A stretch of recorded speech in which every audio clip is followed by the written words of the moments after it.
வெண்பருத்தி நூலெடுத்து வாய் வெடிச்ச பூவெடுத்து நான் அணிஞ்சிட தொடுத்து வச்ச நடினமான மாலை இது.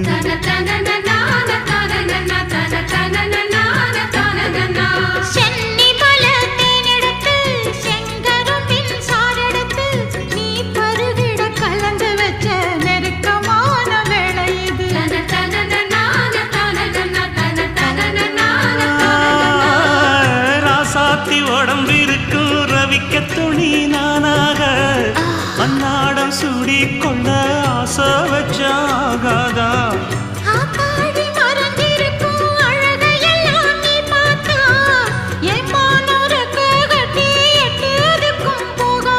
அடிச்சீனி சக்கரையே எட்டி நீயும் நிக்கிறியே நான் ஏங்கி ஏங்கி பார்க்கிற போறாங்க